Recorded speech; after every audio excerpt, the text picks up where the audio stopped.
So hello YouTube.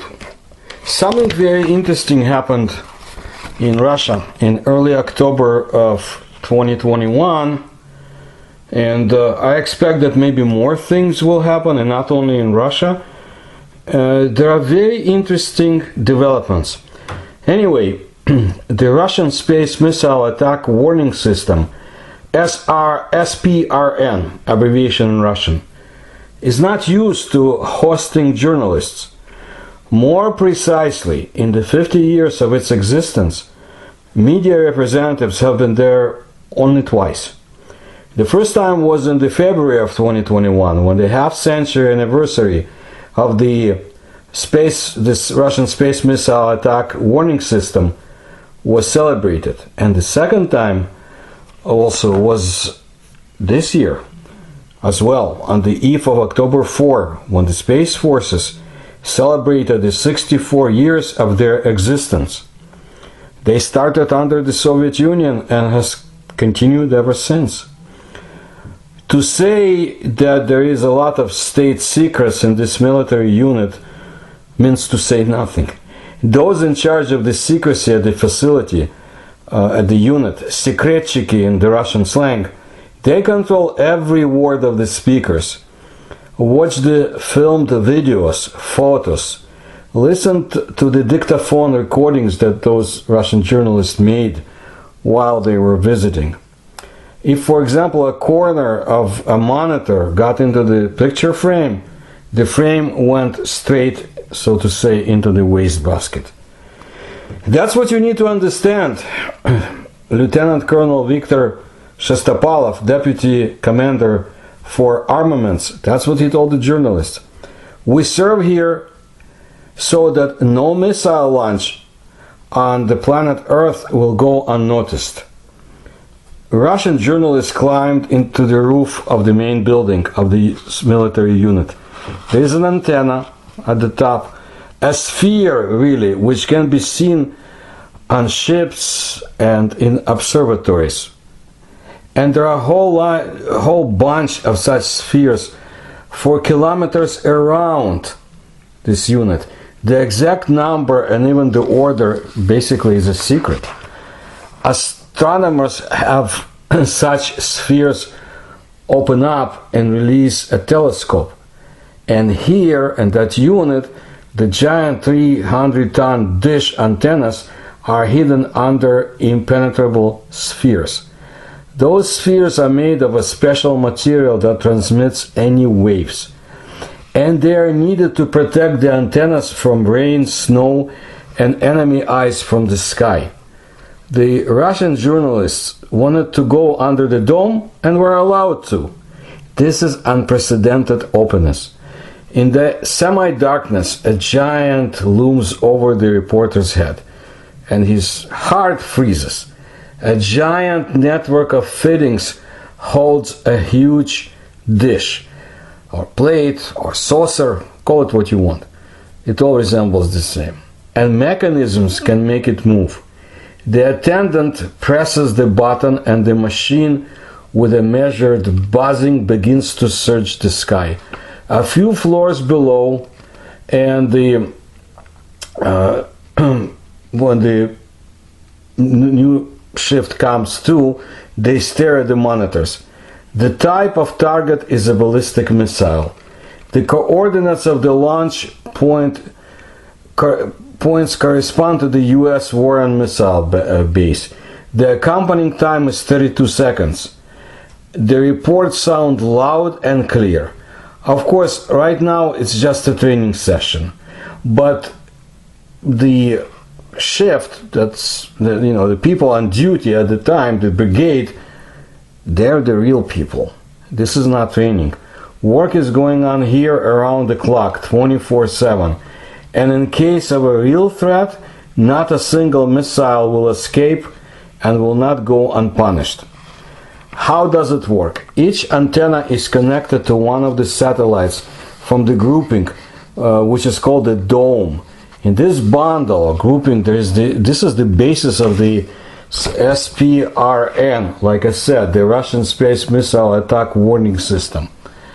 The spacecraft monitors what is happening on its part of the planet around the clock. With the help of infrared sensors, it captures thermal radiation. Technologies that, as you might guess, are basically secret, and they allow unit monitors to distinguish the launch of a rocket from the flame of a bonfire or a cigarette lighter. When a satellite hovering above the ground captures the launch of a missile, it immediately transmits information to the dish. That raises the alarm. Special systems calculate the trajectory and speed of the missiles. They calculate whether the missile is flying to the territory of Russia.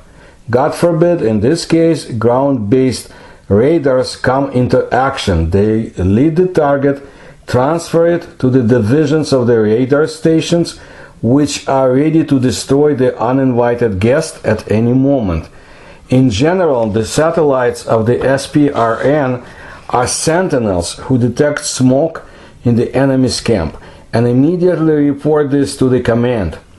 And after that, all the algorithms that do not allow the missile to cross Russia's border come into effect. By the way, the system can track missile launches both on land and at sea, even from an underwater position and from aircraft.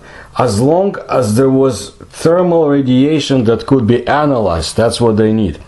We see everything that is burning, said Lieutenant Colonel Viktor Shestopalov. By the way, we can record not only missile launches, but also a lot of events that occur on Earth. But this is a secretive information. This is secret information.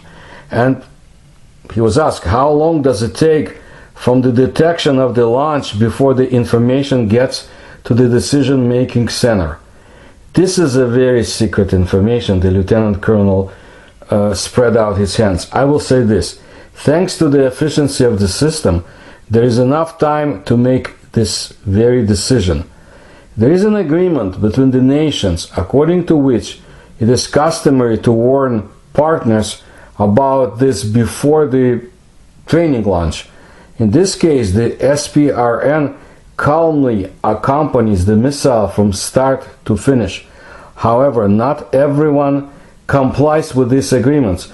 For example, North Korea never warns anyone, and China, which launches quite a lot of missiles, does not always warn. Do you understand that this is Russian military speaking? Anyway, the SPRN includes all the necessary procedures, actually goes into an emergency mode of operation until it is convinced that the launch is not directed against Russia. False alarms are becoming a big part of the work of its operators. According to the Department of Information and Mass Communications of the Ministry of Defense of the Russian Federation, more than 110 launches of ballistic missiles and space missiles were detected this year alone. Okay? The space part, or the outer space part of this SPRN, is the first stage of suppressing a possible missile attack. It is followed by ground-based radar stations, each of which must guide the target in its own direction. To date, 10 radar stations have managed to create a continuous radar field in Russia, which provides guaranteed detection of attacking ballistic missiles in all strategic directions. The basis of the ground echelon of the SPRN is a network of a new generation Voronezh radars, which are on combat duty in Leningrad region, Kaliningrad region, Irkutsk, Orenburg regions, Krasnodar, Krasnoyarsk, and Altai territories. The upgraded Dnieper radar in Murmansk region, Daryal in the Komi Republic of Russia, and Volga in the Republic of Belarus also continue to be on combat duty as part of the ground echelon of the SPRN. My question is why did they decide to disclose publicly this information? Because I am sure that other nation states know what's going on. But this unprecedented openness in Russia, it's very interesting. And as you know, my views are as always. They don't really worry about so much the United States, major maybe other powers, probably not even China, but they did mention something in this article about China. I think all of this is directed at other uninvited guests who operate on our planet, and that's what Shostopalov wanted to say. They don't only watch ballistic missile launches. They watch for other presence in the sky of our planet, and sure, this is what you call aliens, extraterrestrials, or just other beings that can operate without looking back at major militaries of this planet. So that's very interesting. By the way, Russia just recently launched their Zircon, tested again, Zircon missile, a tremendous hypersonic missile technology. I don't think anybody else on this planet has anything similar, and it was very interesting, just also a few days ago. So something is going on. Things are happening, and I keep saying so in my videos. It's a very interesting year. We will see where it takes us. All right, so you know, as the time comes, very interesting stories I'll always bring to your attention. So, but if you like my research, I do ask that if you can, please support me. There are links in the description to this channel, and of course, please subscribe to my channel and tell others. Thank you, and I hope to bring you more interesting videos soon.